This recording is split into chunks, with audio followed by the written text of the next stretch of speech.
edit id. That is perfect. Press enter and the run. Now we need to make the run variable because now we need to use this query in a while loop. Connection SQL, press enter and the while loop, and then here the rows, again the rows, and equal to. One thing what I just want to clear you, if you just inside this while loop you use the rows again, you inside the while loop you just create another query inside the while loop, so you can't use the rows again. Okay, I'm just clearing something to you, really important, so be focused here. Now if you just create another SQL query inside the while loop, so you can't just use the SQL, the run or the rows, the same variables, but if you're just creating another out of this curly brace, so you can use the rows again, the rows variable or run variable or the SQL variable. As you know that we just already used the rows, but I'm using the rows here again because no issue, because it will be modified, because after this curly brace it will be ended automatically. So now we can use that again, means it has no work after the curly brace. So if we just make the rows again after the curly brace, so no issue, but inside the curly brace the old rows is already in working, so you can't upgrade that, it will be a blunder. Okay, so here the mysqli fetch a sock, and here the run space and the space here, and go inside the curly brace, and then what more is required? We can do two things.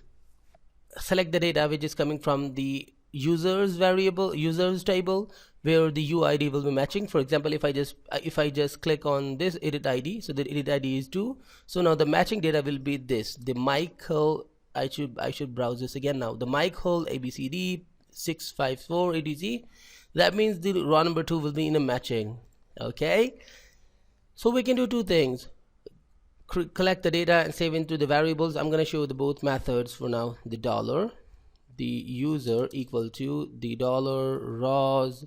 Now let's just put the content, because this is out of the double quotes, so now we can create this in a general way, in a general PHP way.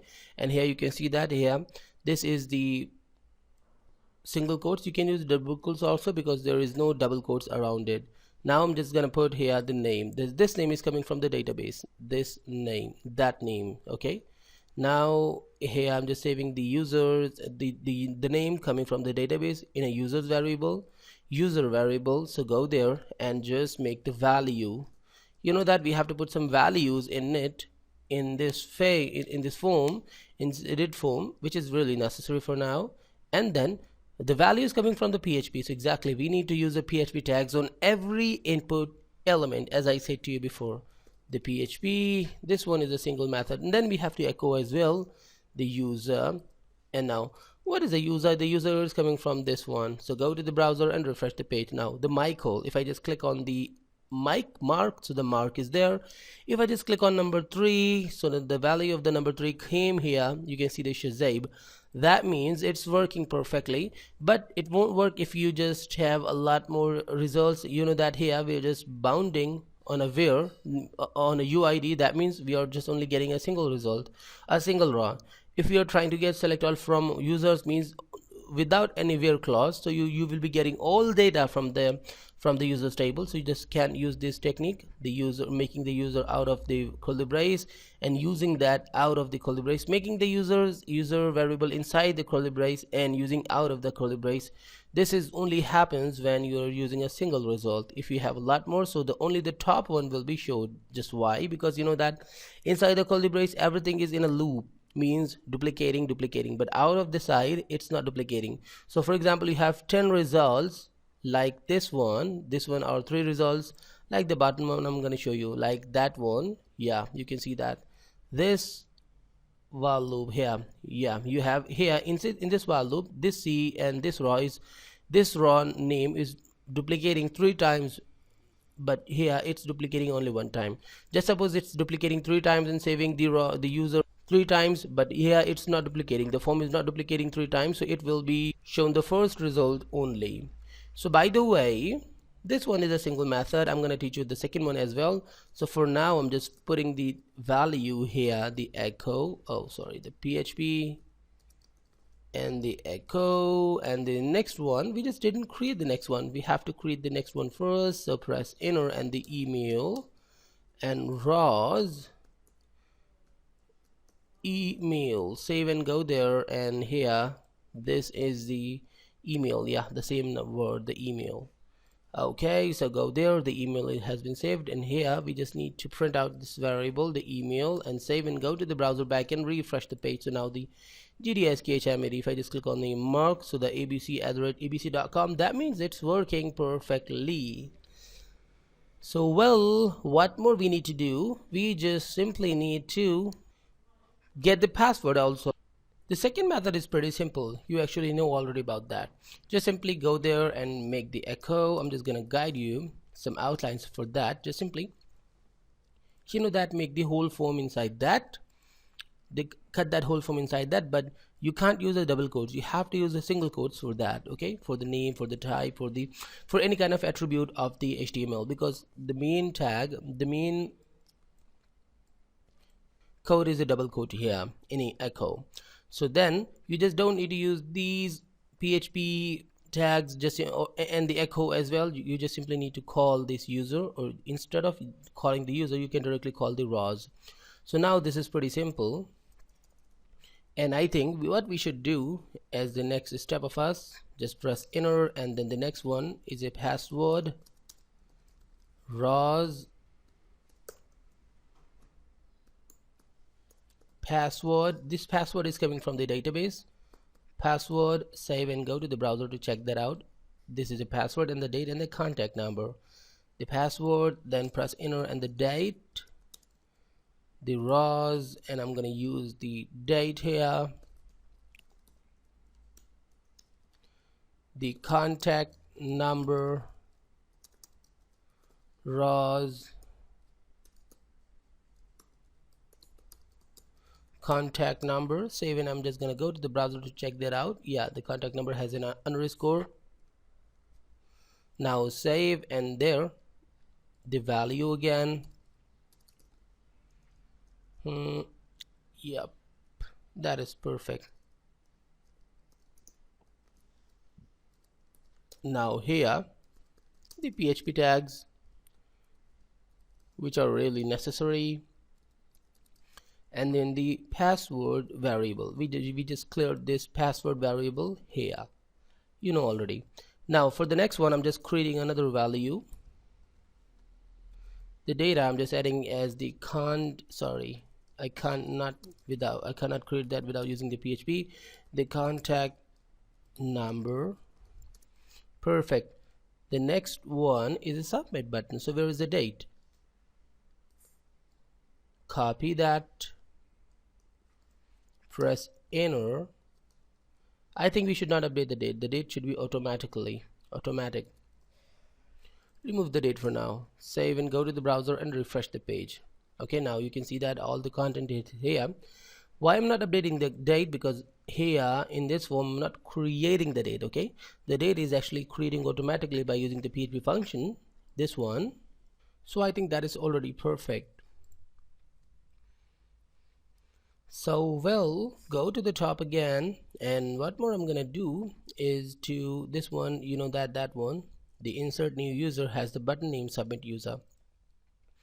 This one, the edit user, should not has the button of the submit user. The name should be changed, in fact must be changed, because if we just use the submit user again, so now this will be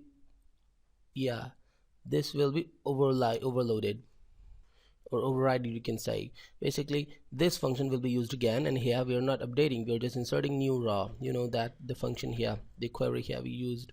So go to the top, and here I'm gonna use the edit user, not the submit user, the edit user, and here we are just adding the value, because I'm not gonna submit something. Done editing. Save and go to the browser and refresh the page again. So now you can see that the text is, the done editing is not coming here. That means the value I added with the insert new user, cut that out. This should be added here, and now you will see the results. Save and go to the browser back and refresh. Now they're done editing. This is what I just want. And then I just want to change some more things. Instead of the danger, I'm just gonna apply the primary. Yep, looking awesome. This should be primary as well, primary, and save and go to the browser back and refresh the page. So now this is perfect actually. Now when anyone clicks on this button, the edit user, so what should happen there? You know that the user, the email and the password, the contact number is looking good with the insert new user. Again, I just updated the insert new user. This should be the submit user. Go to the top and this should be the edit user. Yeah, that one, edit user. Okay, fine. Now there, you know that it has the name of email, user, password and the contact number. I'm gonna type some more thing, the edit user, because exactly there should be change something. The edit email, okay, the edit password and the edit contact number. So now what I'm just gonna do, I'm just gonna go down and here, just like I just created the inserting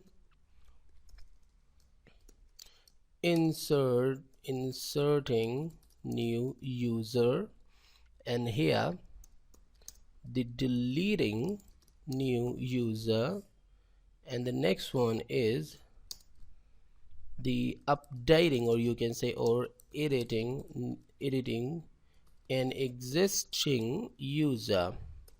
Okay, save. Well, one thing what I just need to send from this page, from this function, the edit function, just before or after the input button, the submit button, I'm just adding the hidden function. Okay, what the hidden type can do, the hidden type can send the data hidden. I can send anything like the contact number, the password, the email, the user, but the specialty of this one is actually the hidden type is actually it won't show in the browser. Okay, you won't see, the user won't see, but it will be sending some data. I'm removing the value for it, or I should not delete the value. First of all, I'm just typing here user ID or the edit ID, edit user ID. That is looking perfect, by the way. Now there we should not use any kind of class because it's already not showing. So what to do with showing the class?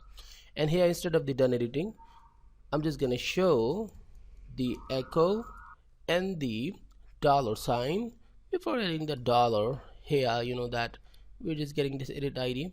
I just can directly use the edit ID, the get, which is coming from the top, edit ID. Okay, so now the name of this is edit user ID. Okay, we're just getting the edit ID and we're just sending this in a edit user ID, and then the method is again the post and save. Why I didn't use the edit ID again here? Because it can be confusing that the already is in edit ID and I'm just making is saving it in a edit ID again. So the edit user ID. So go down and here, so just make an if here, if space is set another space and the $sign, the post, I'm gonna check that in a post, the edit user. If someone wanna edit the user, then I'm gonna do the same things, the user, the edit user. First of all, I'm gonna get the data, post